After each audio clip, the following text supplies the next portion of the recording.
just pull that off and Hello and welcome back to my Astro Imaging Journey channel.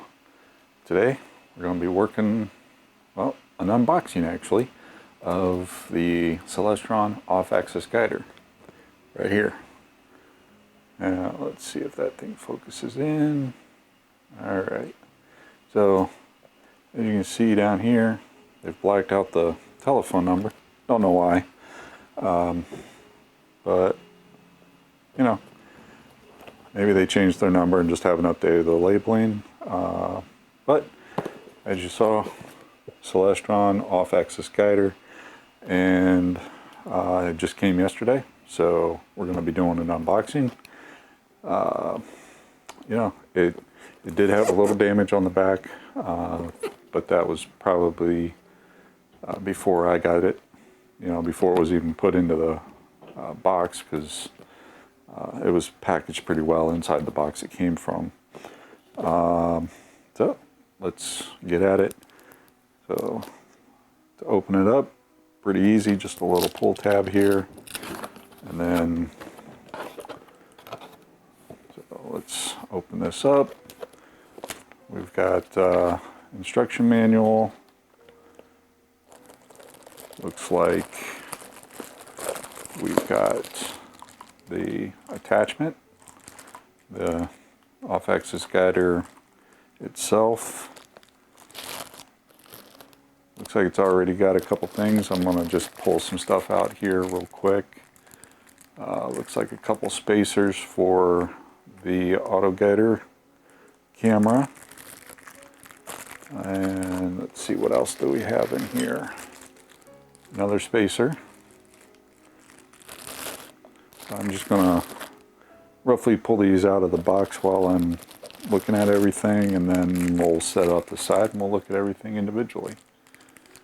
Another nice little spacer attachment, and a few others. So let me put the box off to the side and we'll pull everything out one by one, see what we got. And alright, so the first thing we got is the OAG adapter itself. Now if you notice, I'm saying OAG adapter.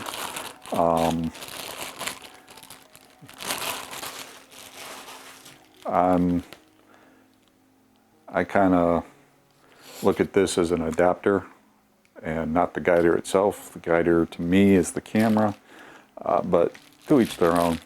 We'll go with what they say. So it's the off-axis guider, made in China, and it's got a little heft to it, maybe about a pound, somewhere in there. It's got a nice little plug in the top to hopefully keep some dust out of the prism. Looks like it's got the Celestron attachment here to go onto the back of our scope. So let's just pull that off and Alright, so as we can see here, let's try to get it focused in. There we go. So you can see it's got a nice little groove in it. So when it sits in there, our little set screws right here poke through, go into that little groove, and make a nice connection. So if they do come loose, at least hopefully your camera won't fall off, but you might get some flexure and rotation, and which you'll be able to, if you're watching your session, you should be able to go out and correct it pretty quick. Now, hopefully, we'll look at the other attachments, but hopefully there's another one to go in there, since I am going to be connecting this to the Moonlight autofocuser. So I don't know if this one will actually connect, but we'll find out when it's time to install this. So I will put that off to the side. And let's see, so that was the SCT adapter. And then we also have M48 camera adapter.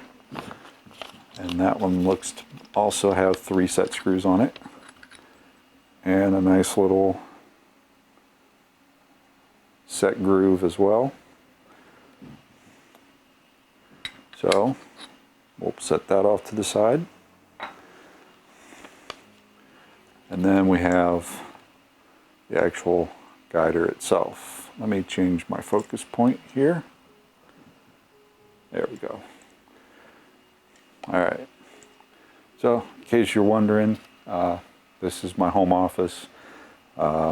Working from home today, or at least I did earlier, and so now I'm able to do this, so makes it a little bit better. And so back at it, here we have the off-axis guider itself.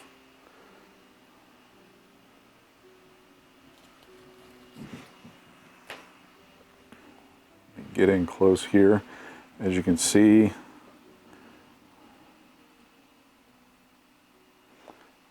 and hopefully it'll stay in focus. Alright, well, let me bring it back here a little bit. So as you can see, we've got 3 set screws on the front and on the back. Got our nice prism right there. And you can see it's got a nice little round circle, so the let's see if we can get that a little bit better in focus.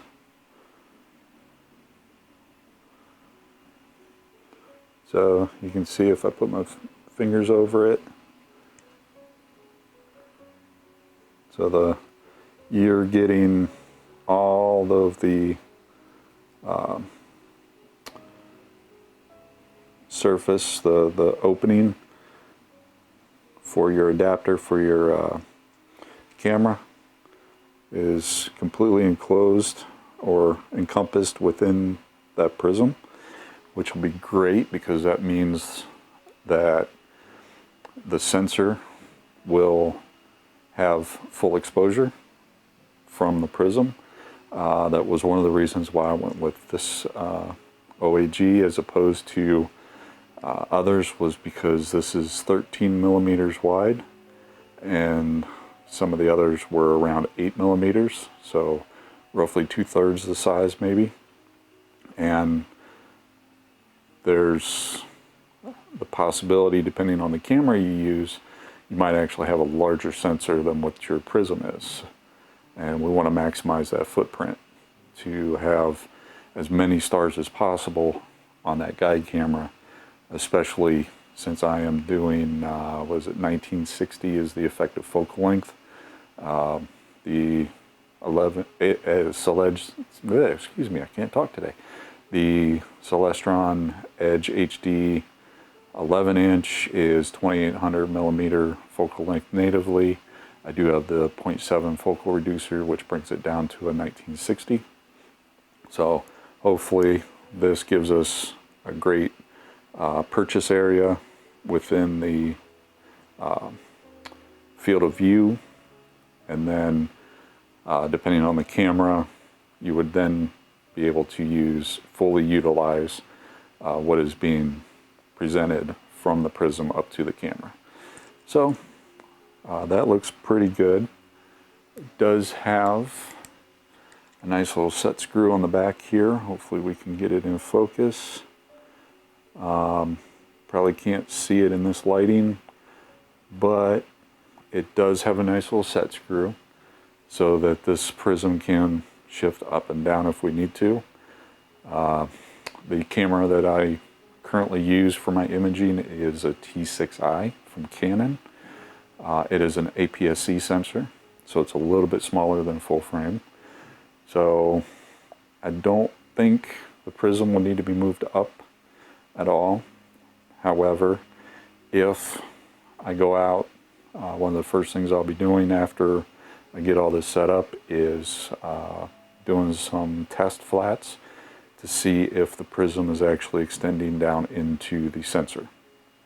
And what that will allow me then to do is move this up so that it's outside of the sensor, so that this is not blocking any of the light coming into the sensor for the imaging camera, but hopefully will still be inside the viewable area from the SCT, and we'll be able to get some guide stars that are outside the frame without impacting the frame. But that's going to be a test I'm going to have to run at a later date when I actually get the guide camera. So took out the little plug.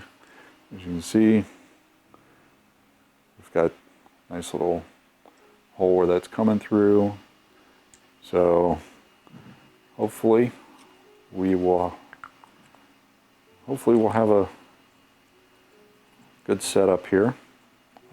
Again, this was recommended on a couple forums, as well as one of the subscribers and viewers who commented on one of the previous videos.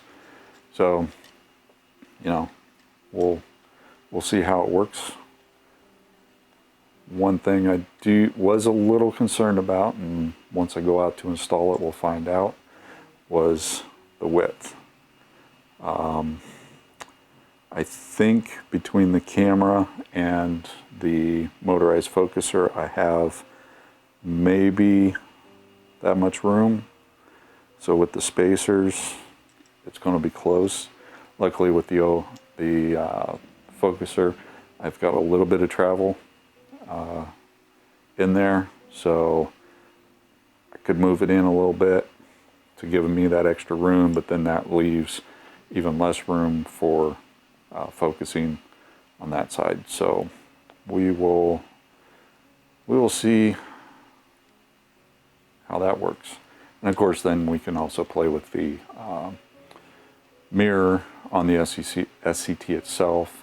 So hopefully I can adjust that back out, and the autofocuser back out to a midpoint, and then adjust the focusing mirror in the SCT, and we'll be back to where I want to be, where the locked in focus for the SCT is in the middle of the autofocuser, so no matter what temperature range I'm running at, it will be able to focus in and out accordingly.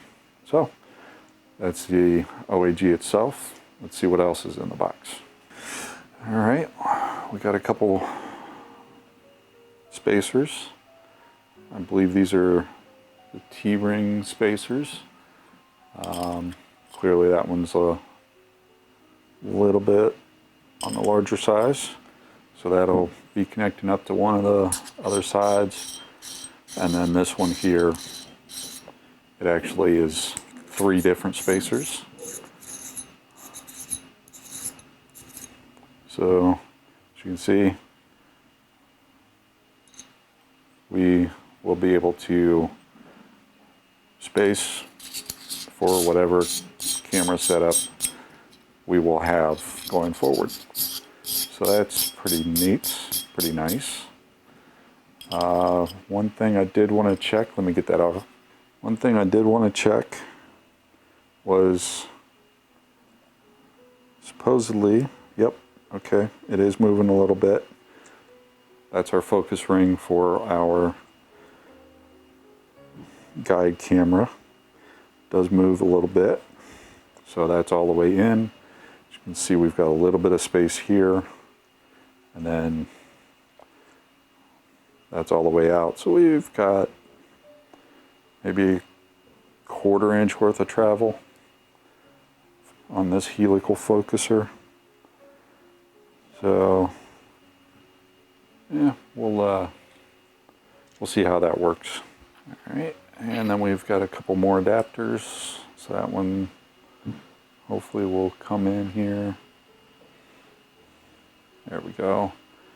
Another one with a nice little groove in it to allow us to put that inside the OAG. Looks like all these are M48 threads. And then we've got this one as well. Another nice little groove in it. And yet another one. So that actually works out really well. Hopefully, so this one, we're gonna have to see which one will marry up to the off-axis, or excuse me, the motorized focuser the best, and then which one will then allow me to take my T adapter that I have on the camera to obviously connect up the DSLR. So all of these appear to be, according to the documentation, M48 threading, which is pretty standard, which is great because then depending on what we are connecting to, whether it be a ZWO, imaging camera, or a QHY, maybe with a filter wheel, maybe one-shot color, I'll be keeping this box and the all these little adapters for later use for when I eventually do go with a cooled dedicated imaging camera. That's a little bit further in the future. The one I want's kind of pricey right now, so pricey in the grand scheme of things. But I'm also thinking about switching out my mounts for something a little bit beefier. I'm kind of looking at the CGXL, and we just put a couple of videos ago, heard me mention, just put the new roof on the house, so I got to replenish my savings. So all that on hold, but I've been looking at this, and here we are. We're around Thanksgiving, Black Friday, so there's some sales going on. Decided to take the plunge and get the off-axis guider and new guide camera, and we'll see how it goes. So, everything looks to be pretty solidly built, not cheap plastic. Looks like either anodized or powder coated finish, so they should hold up pretty well. And everything's a standard, so another decent looking product from Celestron. I'm not trying to tout Celestron, it's just that's the way I've been going. You would hope that they would all marry up and work just fine together, so that's what I'm going with right now as I learn more and more along this journey, and then eventually, who knows, maybe I'll switch some stuff out, so, and go with some different vendors. I'm not sure, we'll see. But everything looks to be pretty well built. I will put everything back in the box, and now comes the hard part, waiting on the guide camera. Could I use my existing guide camera, the Orion Starshoot? Yes, I could. However, I have a problem using that, personal problem. That is working okay. I'm getting decent-ish data with the way it's set up. I don't want to pull it off the current guide scope, plug it into this thing, and then it not work. The sensor size is much smaller than the Prism, and I can't guarantee that with the resolution of the Starshoot and the smaller sensor size that on the SCT, that it will be able to reliably pick up guide stars. So I've read that that's a problem with the Starshoot, so I'm going to leave it as is, attached, It's already focused in where I want it, and if this setup doesn't work, then I don't have to try and go and redo all that. So what I'm going to do is I'm going to wait for my guide camera, my new guide camera, to come. A little bit on that. I ordered the, as you saw in the previous video, I ordered the ZWO ASI 174mm Mini. It is a monochrome camera. The sensor size is 11.3 by 7.1, which is one of the larger sensors available for the guide cameras. So we'll be able to better utilize the larger prism in this OAG.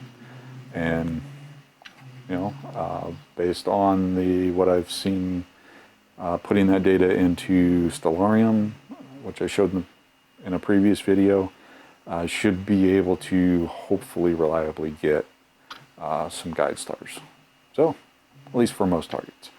So hopefully, fingers crossed, that will all work.